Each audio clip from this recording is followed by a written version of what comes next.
राष्ट्रवादी काँग्रेसच्या शरद पवार गटाचे ज्येष्ठ नेते जयंत पाटील हे भाजपमध्ये जाणार अशी चर्चा अनेकदा रंगत आहे.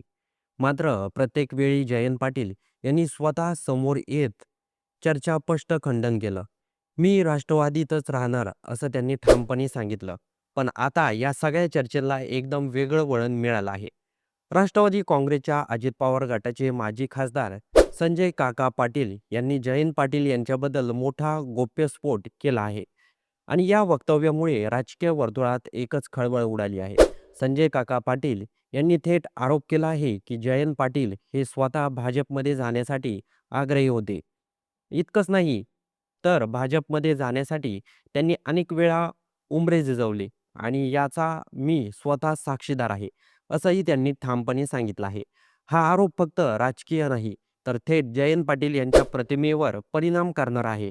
कारण एकीकडं सार्वजनिकपणे भाजपमध्ये जाण्याचं खंडन आणि दुसरीकडं अशा प्रकारचे आरोप. त्यामुळे आता नेमकं सत्य काय आहे हा मोठा प्रश्न निर्माण झाला आहे.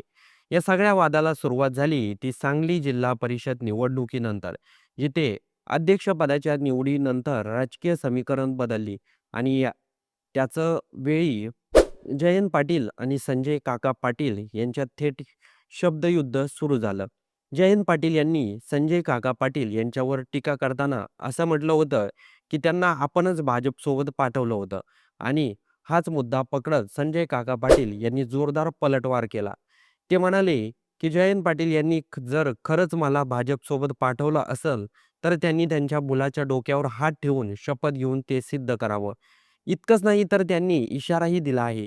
जयंत पाटील यांनी आगीशी खेळू नये, अन्यथा त्याचा काळा इतिहास बाहेर काढायला मला भाग पाडू नका. हे वक्तव्य म्हणजे केवळ राजकीय टीका नाही, तर थेट इशारा आहे आणि त्यामुळे या वादाचं गांभीर्य आणखी वाढलं आहे. आता या सगळ्या आरोप प्रत्यारोपामुळे एक मोठा प्रश्न निर्माण झाला आहे. जयंत पाटील खरंच कधी भाजपसोबत जाण्याच्या तयारीत होते का?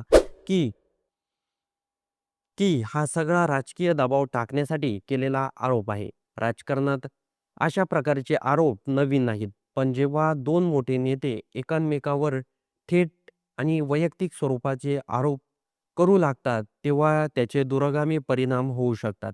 सांगली जिल्ह्यात सुरू असलेला हा वाद पुन्हा राज्यभर चर्चेचा विषय बनला आहे आणि विशेष म्हणजे या सगळ्यावर अजूनही जयंत पाटील यांनी सविस्तर प्रतिक्रिया दिलेली नाही. म्हणजेच आता सगळ्यांचं लक्ष एका गोष्टीकडे लागलं आहे. जयंत पाटील या सगळ्या आरोपांना काय उत्तर देणार? ते पुन्हा एकदा या चर्चेचं खंडन करणार का? की काही वेगळा खुलासा करणार? याकडे समोर सर्वांचंच लक्ष लागलं आहे. तर मंडळी, या संपूर्ण प्रकरणाबद्दल आपलं काही मत असेल तर ते कमेंट बॉक्समध्ये नोंदवायला विसरू नका आणि चॅनलवर नवीन असाल तर सर्वात आधी चॅनलला सबस्क्राईब देखील नक्की करून जा.